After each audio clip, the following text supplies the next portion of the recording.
let's get this shit over with. This was a terrible fucking show with a very, very bad ending. Which, please, just get to the ending for a minute. Shayna Baszler's feuding with a fucking doll. Shayna Baszler, a 40-year-old legit MMA badass who, for years in NXT, hurt women like Dakota Kai. She even hurt Britt Baker, and when she was there for a second, and a lot of other women, is now running around feuding with a fucking doll. That's pathetic. Well, Monday Night Raw, we are on our way out of the Blunderdome, but of course we have to get through Hell in a Cell, and then a couple weeks after that. But tonight, we had a number one contenders battle royal. John Morrison representing him in The Miz versus the Viking Raiders versus the New Day versus Lucha House Party with Lince Dorado by himself because Gran Metalik is hurt. So you know Morrison and Dorado are not winning. T-Bar and Mace and RK Bro. Now, I would like to say that this show started off great, but then we get everyone's in the ring except for RK Bro. RK Bro is coming to the ring during the beginning of, during when the show starts. I figured, okay, we're going to get some action here. And then AJ Styles and Omos come out. He wants to say a few words. But he says a few words about every single person in the goddamn match. We were 10 minutes in, and the match hadn't started yet. 11 minutes in, still, the match hadn't started. It's like, holy shit. What the hell am I watching? Why am I watching Monday Night Raw where you have a bunch of guys standing around looking like fucking geeks while AJ Styles cuts a promo? Then The Miz had to come out. And The Miz had to cut a fucking promo in a wheelchair, which actually gave you probably one of the only funniest spot of the night because, you know, Miz and Morrison, they have their slow-mo entrance. Well, Miz is sitting in his chair and he's trying to do his stupid little part of his entrance, but nudges himself forward, so he starts going down the ramp while it's in slow-mo. So you see this, that was generally funny as hell. That was funny as hell. Now, it sucks that we have to deal with The Miz. Dude's hurt. Take him off TV. You don't need to have him right now. But there you go. We had that. We had this match.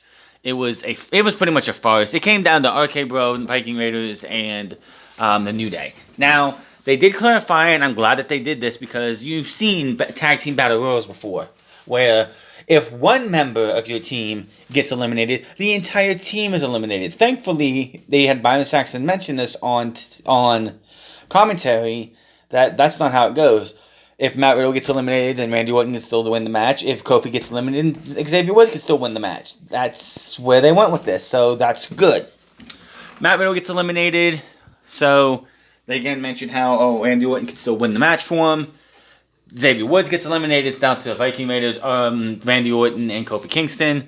Kofi's going for the Trouble in Paradise on Randy. Matt Riddle gets back in the ring, pushes Randy away to take the bullet for him. Kofi gets tossed out. The Raiders toss out Randy Orton, and the Viking Raiders are your number one contenders for the Raw Tag Team Champions. I don't know if that's at the pay-per-view or not. I don't know if they actually said it was at the pay-per-view. Let me see here. It is at the pay-per-view. Okay, it is at the pay-per-view. Oh, no, it's not confirmed. Okay, but yeah, it wouldn't make any sense to have it anywhere else but the pay-per-view. Right now, you only have the WWE Raw and Women's SmackDown Women's title matches on the card, and the pay-per-view is next Sunday. This Sunday is NXT TakeOver in Your House. The week after that is Hell in a Cell, so we kind of need to get matches going. Obviously, it looks like Rey Mysterio will take on Roman Reigns at Hell in a Cell, which we'll get into that on Friday if it is confirmed. But yeah, we have 3 matches, and that's it. If the Viking Raiders are confirmed, then that's 4 matches. We need at least 2. Of course, the Universal title would make it 5.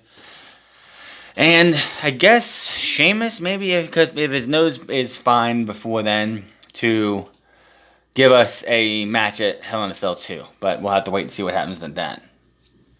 So, the Viking Raiders win, good for them. We see Nikki Cross beating the clock upset over Charlotte last week. The Showbout comes in, but Adam Pearce and Sonya Deville talking about something. She's She said, I was publicly pressured into a match last week with Cross. Publicly pressured. There was Miz, Morrison, yourself, and Rhea Ripley, and Nikki Cross. That was it. You didn't have to do anything. Basically, Nikki slapped you like the bitch that you are, and you said, fuck it, I'm gonna have to fight you. And then, of course, just like Rhea Ripley, you look like a fucking idiot. I want the match stricken from my record and make it act like it never happened. She tried to ask nicely, but the Veil and Pierce, you're jealous of me and my career because neither one of you had a career like I had. I deserve a rematch. And then Rhea walks in and says, unlike Charlotte, she actually respects Cross, and says, anyone deserves a rematch, it's me. The Veil and Pierce say, the Veil's like, you know what? For it to seem fair, why don't we have you two team up, which... Typical WWE booking, let's take the challenger and the champion for a match, and book them in a match as tag team partners. That's genius. It's not like these two fucking hate each other and don't want to rip each other's throats out. But that's what WWE loves to do. And they make it so it's a partner of Nikki Cross's choosing. And then the Showbot says, unlike my partner, I can be professional about it. We get a promo with Ted DiBiase Sr. Cut a promo about an announcement he's going to make tomorrow on NXT, if you care about that, because I sure as hell don't. Viking Raiders are backstage getting hyped about their title shot, and Ivar is ready to go feast on some turkey legs. AJ Styles and Omos show up. Omos has a turkey leg, and he's munching on it. AJ doesn't know about Vikings, but he asks if Eric and Ivar are wannabes. They have words, and champs back away, leaving the Viking Raiders seething. We see a video package of Alexa Bliss, and Lily Bliss says the fun is getting started. Shayna will confront them, and Alexa's playground later. Elias is in the ring with his guitar and spotlight. He talks about Jackson Riker coming unhinged and says we could have been Raw Tag Team Champions if Riker would have followed his lead last week. We got to replace Elias turning on Riker. During his title shot, Elias says he said the ghost of war in Riker's eyes, but he didn't see a man who would go to war with him. He goes on and reminds us that WWE stands for Walk with Elias, which does not work without an actual crowd. Just saying. Elias says before he takes that on that maniac, I'm going to sing a song, but Riker attacks from behind. He beats him up. Riker grabs the guitar, tosses it. Riker stomps away on Elias. By the way, Jackson Riker has completely shaved his hair off, so he is back to his military look. Officials break it up, and that is that. Back from break, and we get Elias versus Jackson Riker. And good grief, just from last week to this week, you can tell somebody who is an anti-American, somebody who is want to destroy this country, somebody who goes with BLM and sides with Antifa on shit. They are ragging on this guy. Jackson Riker wins this match I counted. It was not a special match. Nothing special about it. But everybody is like, oh my god, this guy, they mentioned all the people who got fired, but Jackson Riker's still around. Don't worry, Jackson Riker, if they do cuts next month, Jackson Riker will probably be cut then too. Which everybody who, when Jackson Riker loses his job eventually, WWE does eventually cut him because that's going to happen. It's either in the next coming weeks or it's going to happen next year. But when it happens, Jackson Riker, you'll see on Twitter and social media, all the lunatics, all the left-leaning lunatics who hate this country are going to sit there and celebrate a man losing his job. They'll throw parades, they'll fucking go crazy. They were people losing their mind, calling him a racist, and all this other derogatory shit that you should not be calling somebody. And just because somebody thinks differently than you, somebody actually in the WWE spectrum has a mind of their fucking own, doesn't make them a racist, doesn't make them a hater. This dude served for our fucking country, and you think some of these fucking idiots would have some respect for the guy. Is he a great wrestler? He's about middle of the road. When he was in Gunner and TNA, his tag team with James Storm was the only highlight of his career. But, yeah, just no. It's Jackson Riker, but here's the thing, it's WWE should probably read the room. Jackson Riker, even back when he was a Gunner, the only time he was a good babyface is when he was teaming with James Storm and doing that stuff with him. Other than that, he was a bland heel. Jackson Riker just doesn't have a personality to be believable. But don't go fucking shitting on the guy because you don't agree with his political views. The guy served in war, and anybody who has a problem with this guy and want to celebrate when he got his ass kicked last week by Omos, and like rip your hair out because he won a match by countouts, you got a fucking problem. Just plain and simple. It's like, one, I don't think anyone's going to buy the guy as being a babyface either way. Even if he didn't share his own political views where he has a mind of his own and he doesn't like just, hey, this is what everyone says you to do. If you don't do this, you're a racist. If you don't think this way, you're a racist. That's Jackson Riker. He doesn't think that way. He thinks on his own. He has a mind of his fucking own. He's not going to kiss the woke ass. He's not going to sit there and bend over for the woke idiots who think they can just run this country to the ground. The guy has his own fucking way of thoughts and way of thinking of things. You don't like it, too fucking bad. But WWE really probably shouldn't be pushing the guy as a babyface. I mean, if anything, he should have been the one to turn on Elias, because Elias, the problem with Elias is we've done the babyface thing a couple times. We've done the heel thing a couple times. Elias is nothing. Like, Jackson Riker versus Elias, nobody's going to get behind because, one, a lot of people don't like Jackson Riker, and nobody really cares for Elias anymore. Elias's peak was in 2017 when he was feuding for the Intercontinental title with Seth Rollins. Had one shot at it, should have won the Intercontinental title, and lost by cheating. Yes, Seth Rollins won with the tights, and that was it for Elias, and he hasn't done a damn thing since. Now, we go back to last week's match between Kofi Kingston and Drew McIntyre. We go to the ring, and out comes Drew McIntyre for the Hell in a Cell contract signing. He gets in the ring. He's carrying his sword with him to the ring. He raises the sword in the ring. The fake fans chant Drew. I still cannot wait. I cannot fucking wait till the 16th of July. We have 1, 2, 3, 4, 5 weeks. Four more weeks of the Blunder Dome. Oh, wait. Yeah, well, this week. I'm not counting this week, but yeah. After this week, you have 4 weeks left of the Blunder Dome and an episode of Monday Night Raw before we get to SmackDown, which will be in front of live fans. And we don't have to listen to they can't control fan reaction. They can't control who gets cheered, who gets booed. They can't control any of that shit anymore. And I cannot fucking wait. They could have been back on the road 2 months ago, but they decided to wait it out for whatever fucking reason. So, we come back from break, and McIntyre is sitting at the contract signing table. Adam Pearce and Sonya Deville in the ring. They introduce him, but he doesn't show up. McIntyre takes and predicts that how it would go with more of the same shtick. I was wondering how to spell that. For MVP and Lashley. Drew then tells us the legend of Scotland's King Robert the Bruce and the Spider, and how he went on to win Scotland's freedom. He told his army, if first you don't succeed, McIntyre stops and says he can modernize the speech and fit it where he's seeing it now. And if first you don't succeed, beat Lashley's ass at Hell in a Cell and win your title back. And he's looking to sign, but MVP says, hold on, before any pen gets put to paper, we need to have the champ come down. And he's fashionably late. And, oh yeah, by the way, Drew McIntyre did do a reference to the Ho Train, but instead of saying the Ho Train, he says the Lashley Train. Because it's PG era, WWE can't say Ho anymore. But the music hits again, they finally come out. And Drew McIntyre is pretty much told, listen, by Bobby Lashley, he's like, listen, this is it. You don't beat me at Hell in a Cell, we're done. You're not getting another title match. No more excuses. No more bullshit. You're done.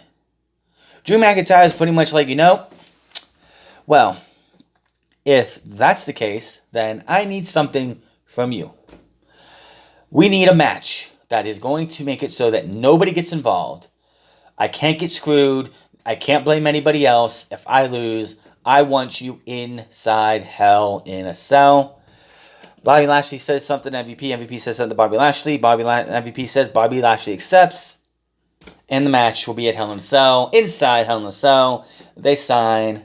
There's that. So that is where we go from there. They have a few more words. Bobby Lashley and them get up, go to leave. Drew McIntyre grabs a sword, smacks it through the table because the table has to break at every one of these contract signings. And that was that. Number 1 contenders match for the United States title, Ricochet versus Humberto Carrillo. This match, I really didn't care about this match because I would love to care about Humberto. I would love to care about Ricochet, but what have you done with these guys up until about 3 weeks ago? Nothing. Ricochet's been feuding with Mustafa Ali on Main Event, and Humberto has been in catering with his cousin Angel Garza. So, what makes you think that I'm going to give a shit about these two? I used to love watching Ricochet in the Independence when he was out on What Culture Pro Wrestling. When he came to NXT, he was fucking great. His tag team with Aleister Black was good. And then they gave him the United States Championship win. He lost that. He had a match with Brock Lesnar, if I'm correct. Lost that. And they just haven't done anything with him. And now, oh yeah, that's right. He feuded with Retribution for a bit. When that's done and over, now I'm supposed to take this guy seriously. Humberto Carrillo's just the guy they bring in when they want to eat pins. So these guys have a match. It goes a good while. I actually went down to get my clothes because, just got a new dryer, so I gotta break that thing in. But I did come back and see a big running Spanish fly off of the apron to the floor. Ricochet, of course, took the worst of it. The referee counts, and you get a replay, tries to make it back to the falls, back down. The referee counts them both out, and we have a draw. Sheamus, who was on commentary with a nose mask, one of those masks, those plastic support masks that you wear when you have a broken nose. He was wearing that, which some dumbass on social media, which I ended up seeing this, is like, WWE, another chance do you pick fun at Cody Rhodes? And I'm like, listen, dumbass. I wish I could say that. But it'd be like, listen, dumbass. The dude literally broke his goddamn nose. And, yeah, you have to wear one of those. It's not like he wants to wear it. He has to fucking wear it. So, yeah. So, Sheamus starts laughing. He gets up from commentary, stands above amongst both competitors, heads to the back, and that is that. New Day backstage, heading into the locker room when MVP tops Kofi Kingston. Kofi tells Woods, I got this. Woods goes in by himself. MVP enjoyed Kofi's performance earlier. He takes about being a big fan of Kofi, especially during Kofi Mania. Says seeing Kofi celebrate the WWE title with his sons made him want to come back to WWE because finally there was a champion like him he could be proud of. Somebody who represented who represented me. Got to go with the race card. Which, okay. And says Kofi Mania just ended, and he wonders if Kofi thought why that happened. Because WWE had no plans for Kofi Kingston after he lost the championship. He didn't even get a fucking rematch. And here we are 2 years later, and he still, if I'm correct, hasn't got a motherfucking rematch for the WWE Championship, and they could have held off Drew McIntyre versus Bobby Lashley for another fucking month and could have given us Kofi Kingston versus Bobby Lashley. It would have been something different. It would have been something fucking new. We could have had something better. But of course, they want to do the Hell in a Cell stipulation, so you gotta go with the feud that's been going on forever and ever and ever and ever. He's basically what he's trying to do in this entire thing is plant the seeds in Kofi Kingston that he's better than teaming with Xavier Woods. He's trying to eventually say the New Day is a nice fine windshield. He's trying to put the crack in the windshield to splinter the New Day. And that's what he's trying to do. Kofi's not having any of course. He says, get out of my face. What drives me to do this is my friends and my family, so I don't need your advice or anything else like that. And wonders why is Lashley doing this? MVP for money? MVP says no. Lashley does it for the WWE title and everything that comes with it. And we go to commercial. Back from break, we see the new Evolution vignette, and she says she will be here next Monday. This is your 1 week warning, 1 week till catastrophe. 1 week warning, 1 week till catastrophe. The Eva Marie evolution garbage is coming in 1 week. You got 6 days now since it is almost the 7th, the next day. We have till next Monday to brace ourselves for what is going to be an absolute catastrophe. News is that she's gonna have muscle in Piper Niven from NXT UK. Why you would bring Piper Niven up, who is a very talented worker, to come up and have to deal with being the muscle for somebody like Eva Marie? Good fucking grief! This company sucks. Monsoor is backstage warming up. Ali talks about what if about playing fair, having a fair one-on-one match with Drew Gulak. What is he going to do to be able to counter Drew Gulak if he wants to use the tights? He goes on and says that not everyone wants to play by the rules. Like Mansoor, he walks off and Mansoor looks on. Mansoor, whatever. Jeff Hardy versus Cedric Alexander. This is the first time we've seen Jeff Hardy in a few weeks, and it's great to see Cedric facing somebody not named Shelton Benjamin. Then Shelton Benjamin lost. They had Shelton Benjamin lose to Jeff Hardy. Now, I guess you had to push that 40-plus-year-old Jeff Hardy, that young, up-and-coming Jeff Hardy, who people just want to see become. The only people thing they're going to care about is when Jeff Hardy comes out and he's using no more words again. That's all people are going to care about when it comes to Jeff Hardy. Until then, no. I really don't care. I don't think anyone else cares. So, Jeff Hardy wins because Cedric goes to mock Jeff Hardy. Jeff gets him into a twist of fate. Swanton, 1, 2, 3. Jeff's one of those guys that if he retired tomorrow, I would not be surprised because the dude you can just tell. Jeff Hardy used to be based on speed. He'd be able to jump and fly around and get on the ropes and everything and fast as can be, and he's just so slow nowadays. He really needs to change himself up and get a new finisher. The Swanton needs to be retired because his back cannot be happy about that. Rhea Ripley and Charlotte Flair versus Nikki Cross and Asuka. Okay, so we have Showbot 9000 and Rhea Ripley on the same team. Do you think that A, these two are going to work together and get a dominant victory? B, one's going to distract the other one, causing the other one to lose? Or C, they're going to end up having a big, huge fight, and the Raw Women's Champion is going to be pinned by Nikki Cross. If you picked C, you have picked correct. Thank you. Congratulations. You have won absolutely nothing but a waste of your time. Yes, C happened. Asuka with the German. Then running a tip attack. Goes 2 count. Cross is illegal now, and she hits a crossbody on front. Ripley.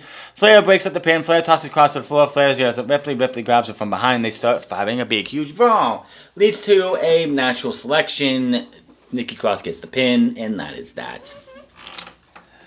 Bliss is backstage with Lily. Don't really give a shit. Mansoor versus Drew Gulak. This match lasted about 3 minutes. Not if that, 2 minutes. Gulak then rolls him up for a handful of tights. With a handful of tights, but he kicks out. Mansoor then comes right back and rolls Gulak up for the pin and the win. Late. And they played this off as if Mansoor just got a huge victory. He's stringing up victories. I'm like, isn't this only his second match on Monday Night Raw? I don't count anything on main event because they don't give a shit about main event. But isn't this only his second match? And the other match that he had was against Sheamus, where Sheamus won by disqualification thanks to Ricochet? If I'm correct, right? Will's backstage looking for Randy Orton. He's got a new RK Bro shirt on, and Randy Orton's wearing the RK Bro hoodie, which I really like the hoodie. I saw it on WWE.com, WWE shot. It has RKO, and on the other side it has Bro backwards, so it's RK Bro. It looks fucking sweet, and it has half stallion. It has the stallion hair, the viper snake, the viper head, and the cat, and Matt Riddle's cap, which is great. So they have a few words, of course. Matt Riddle eventually locks up his key again, and Randy Orton throws it away, and we go to the match. Matt Riddle versus Kofi Kingston. They finally got rid of the fucking birds. At least it was on my end. I didn't see the birds when he did the kick. So that kicked off his shoes, which is great. Time to get rid of those damn things. So Matt Riddle, Kofi Kingston, they had a really good match. Man, of course, Randy Orton wasn't out there originally. He does come out. He ends up crashing Xavier Woods onto the announce desk, which is mandatory when Randy Orton comes to a match or comes out here and does something. He has to put somebody on the table like that. Well, Matt Riddle hits the draping DDT, which Randy Orton approves. He says, "Now finish him." He's sizing up, going for the RKO. Kofi misses, blocks that. Kofi then goes for a Trouble in Paradise. Riddle ducks that. Goes for the Bro Derrick. Fucking Kofi Kingston gets out of that. Hits the Trouble in Paradise. 1, 2, 3. And Kofi Kingston is your winner. Randy Orton is not happy. Walks away. And Matt Riddle sits there going, "Man, what the fuck?" And then we get to Shayna Baszler on her little... I can't even with this. Basically, Shayna comes out, calls Lily a stupid doll, throws down the horse when she first comes in, the rocking horse. Eventually, she grabs Lily, says, I'm sorry you were a stupid doll, which then Alexa Bliss attacks her. Alexa Bliss ends up going out, gets taken outside. Lily was stuffed on the mat. So, Shayna Baszler ends up stepping on her and then doing a stomp to the face. She exits the ring as the lights are acting weird and everything. Goes to the back. Lights are flickering. Things are falling around her. She starts running down, trying to get out of here or something. It's like, it's just a stupid doll. It's just a stupid doll. She barricades herself into a room. Turns around. There happens to be a mirror there. And she sees Lily in the mirror. She's freaking out, saying, "This is such a stupid doll." She turns around. There's nobody there. Turns back around, sees Lily again, kicks the mirror. Lights go out. "Ah!" is all we hear. And that is that. That's how you ended this show? What the fuck were you thinking? This is what you have a certifiable badass doing. This is what you have her doing. She's going out there, getting humiliated, week in and week out, taking pin after pin, and then you have this very terrible fucking ending. Holy shit, why the fuck? Like, honestly, if I'm anybody in WWE after seeing that ending, unless your name is Roman Reigns, Drew McIntyre, Bobby Lashley, I'm going to the office like, if you need to cut budget, I'll happily oblige. Because going literally anywhere else, Impact Wrestling, NWA, New Japan, GCW, fucking Ring of Honor, AEW, doesn't matter. Any fucking where else, you're going to get treated better than you do in WWE. This was a train wreck. This fucking sucked. And WWE should be ashamed of themselves. This is the best you have for Shayna Baszler. Shayna Baszler, you booked to look like an absolute fucking beast in last year's Elimination Chamber, only to get beat by Becky Lynch at WrestleMania for whatever fucking reason, right? Probably right at the time she got pregnant. But yep, here she is. She's looked like a fool for the last 7 months, at least. They won the tag team titles. They look strong. They lose the tag team titles. They get them back. And since they had the titles up until the time they lost them, she would eat pin after pin after pin after pin after pin. It's fucking ridiculous. And I am just so sick of this. I can see why people are not doing reviews for this as much anymore. Because why would you want to talk about this? Why would you want to talk about this final ending? This is what you have for Shayna Baszler.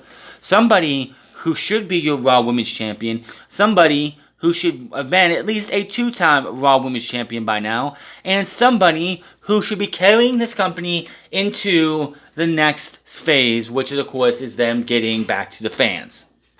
But no, here we go. We have her feuding with a fucking doll. This sucked. This is only ever going to suck. The only people who probably thought this was a good fucking idea is Bruce and Vince McMahon and Cousin Dan. I want wood. I need wood. Give me my wood. That's the only 3 people who probably thought this was a good fucking idea. This absolutely sucked. Now that you're all of you, hit that subscribe button, comment down below, like or dislike this video. Find me on Minds of the France Club, find me on twitch.tv/thefrance club, and find me on Instagram at the France Club. And I will see you guys on Friday for again another doubleheader. God, I can't wait till these preemptions are done. Until then, my name is the France, and I'll see you guys later.